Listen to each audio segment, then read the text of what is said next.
आज के कार्यक्रम में मेरे साथ मंच पर उपस्थित श्रीमान मनोज सिन्हा जी, उपराज्यपाल जम्मू कश्मीर श्री गोविंद मोहन जी, गृह सचिव भारत सरकार, तपन कुमार डेका जी, निर्देशक आसूचना ब्यूरो, श्री प्रवीण कुमार जी, डीजीपी सीमा सुरक्षा बल, और आज बोबिया चौकी पर उपस्थित सभी प्यारे बीएसएफ के जवान भाइयों बहनों और अधिकारीगण। आज यहां पर सरहदी क्षेत्र की निगरानी के लिए और आप सबके संवाद के साथ संवाद के लिए बोबिया चौकी पर मेरा आना संभव हो सका है।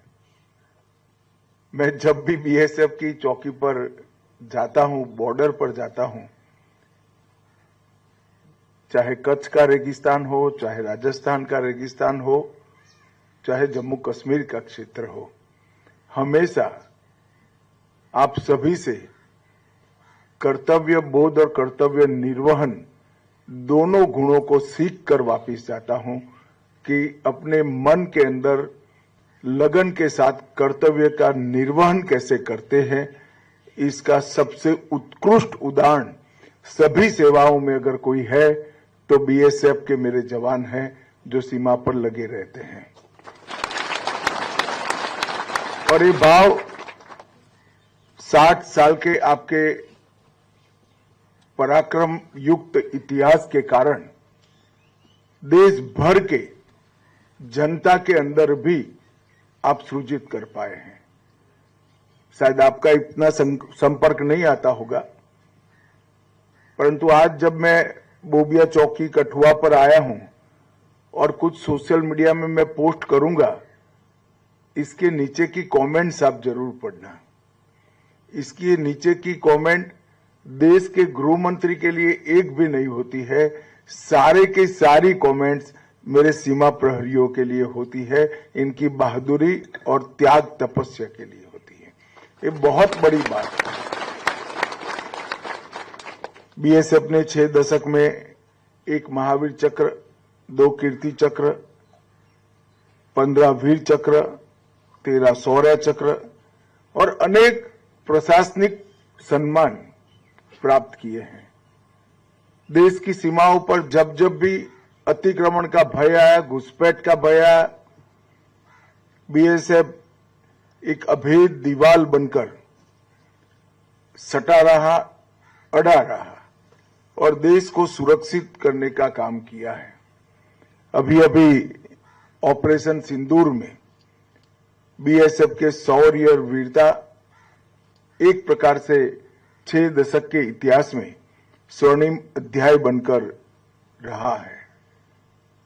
उस कठिन घड़ी में भी आप सभी ने हम सीमा के प्रहरी है ये भाव को हमेशा के लिए उज्जवल रखा और बुलंद रखा।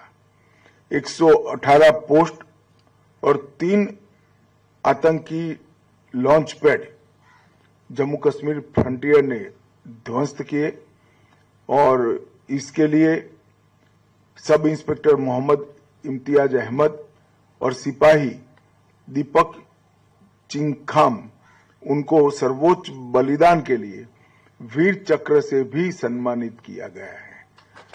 हम सब के लिए ये बहुत गर्व का विषय है।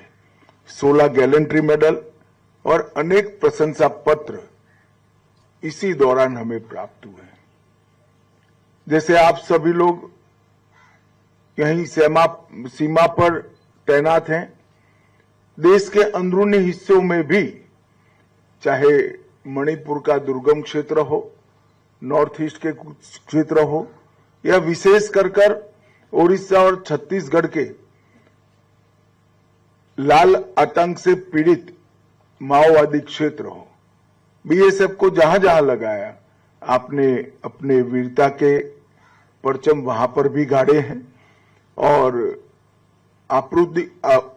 प्राकृतिक आपदा के वक्त भी पंजाब में बीएसएफ ने जो मानवता का प्रदर्शन किया और जनता के प्रति संवेदना का प्रदर्शन किया, मुझे जब पंजाब के मुख्यमंत्री मिलने आए थे तब उन्होंने स्वयं, वैसे वो हमारे दल से आते नहीं हैं, फिर भी उन्होंने कहा था कि बीएसएफ न होता तो हम सब की बहुत दिक्कतें बढ़ने वाली थी।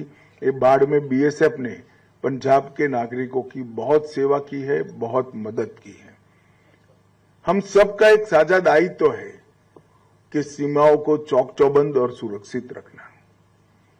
60 साल पहले की सीमा की हमारी चुनौतियां और आज की चुनौतियां बिल्कुल बदल चुकी हैं। आपके शौर्य, आपकी तत्परता और ड्यूटी पर लगे रहने की लगन तो जरूरी ही है, परंतु चुनौतियां जिस प्रकार से तकनीक से उद्भव हो रही है, इसके तकनीकी समाधान भी हमें ढूंढने हैं।